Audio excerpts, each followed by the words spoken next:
एक डॉट धरती का केंद्र धरती के एक ओर उत्तरी ध्रुव है तो दूसरी ओर दक्षिणी ध्रुव। दोनों के बीचों बीच स्थित है हिमालय। हिमालय का केंद्र है कैलाश पर्वत। वैज्ञानिकों के अनुसार यह धरती का केंद्र है। कैलाश पर्वत दुनिया के चार मुख्य धर्मों हिंदू, जैन, बौद्ध और सिख धर्म का केंद्र है। दो डॉट अलौकिक शक्ति का केंद्र। यह एक ऐसा भी केंद्र है जिसे एक्सिस मुंडी कहा जाता है। एक्सिस मुंडी अर्थात दुनिया की नाभि या आकाशीय ध्रुव और भौगोलिक ध्रुव का केंद्र। यह आकाश और पृथ्वी के बीच संबंध का एक बिंदु है जहां दसों दिशाएं मिल जाती हैं।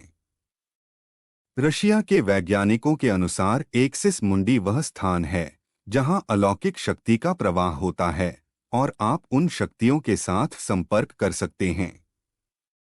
तीन पिरामिडनुमा क्यों है यह पर्वत? कैलाश पर्वत एक विशालकाय पिरामिड है जो 100 छोटे पिरामिडों का केंद्र है। कैलाश पर्वत की संरचना कंपास के चार दिक बिंदुओं के समान है और एकांत स्थान पर स्थित है जहां कोई भी बड़ा पर्वत नहीं है। चार शिखर पर कोई नहीं चढ़ सकता।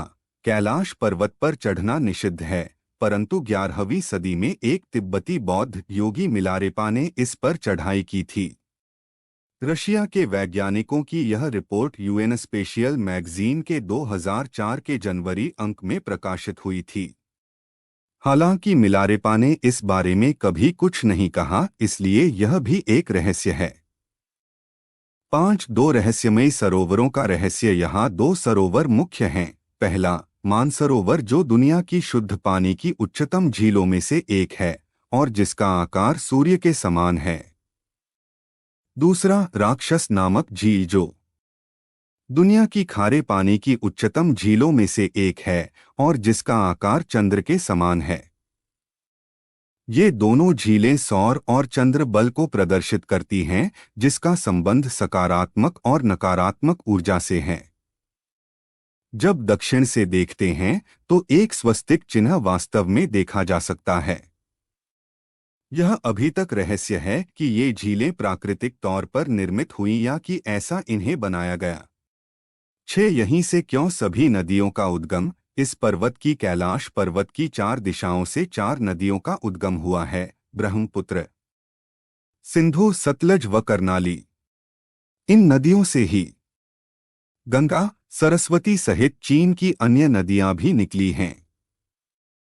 कैलाश की चारों दिशाओं में विभिन्न जानवरों के मुख हैं जिसमें से नदियों का उद्गम होता है।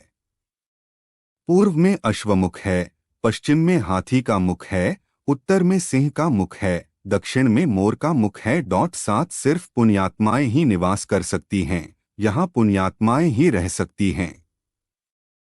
कैलाश पर्वत और उसके आसपास के वातावरण पर अध्ययन कर चुके रशिया के वैज्ञानिकों ने जब तिब्बत के मंदिरों में धर्मगुरुओं से मुलाकात की तो उन्होंने बताया कि कैलाश पर्वत के चारों ओर एक अलौकिक शक्ति का प्रवाह है जिसमें तपस्वी आज भी आध्यात्मिक गुरुओं के साथ टेलीपैथिक संपर्क करते हैं। 9 यति मानव का रहस्य। हिमालयवासियों का कहना है कि हिमालय पर यति मानव रहता है। कोई इसे भूरा भालू कहता है, कोई जंगली मानव तो कोई हिम मानव। यह धारणा प्रचलित है कि यह लोगों को मारकर खा जाता है। कुछ वैज्ञानिक इसे निंडरथल मानव मानते हैं। विश्वभर में करीब 30 से ज्यादा वैज्ञानिकों ने दावा किया है कि हिमालय के बर्फीले इलाकों में हिम मानव मौजूद हैं।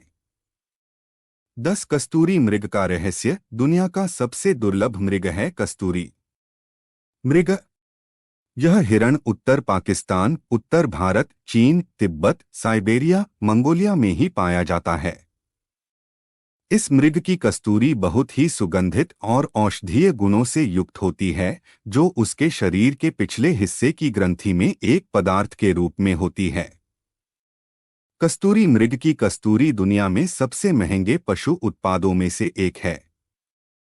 11 डमरू और ओम की आवाज। यदि आप कैलाश पर्वत या मानसरोवर झील के क्षेत्र में जाएंगे तो आपको निरंतर एक आवाज सुनाई देगी जैसे कि कहीं आसपास में एरोप्लेन उड़ रहा हो, लेकिन ध्यान से सुनने पर यह आवाज डमरू या की ध्वनि जैसी होती है। वैज्ञानिक कहते हैं कि हो सकता है कि यह आवाज बर्फ के पिघलने की हो। यह भी हो सकता है कि प्रकाश और ध्वनि के बीच इस तरह का समागम होता है कि यहाँ से की आवाजें सुनाई देती हैं। 12 आसमान में लाइट का चमकना दावा किया जाता है कि कई बार कैलाश पर्वत पर 7 तरह की लाइटें आसमान में चमकती हुई देखी गई हैं। नासा के वैज्ञानिकों का ऐसा मानना है कि हो सकता है कि ऐसा यहाँ के चुंबकीय बल के कारण होता हो। यहाँ का चुंबकीय बल आसमान से मिलकर कई बार इस तरह की चीजों का निर्माण कर सकता है।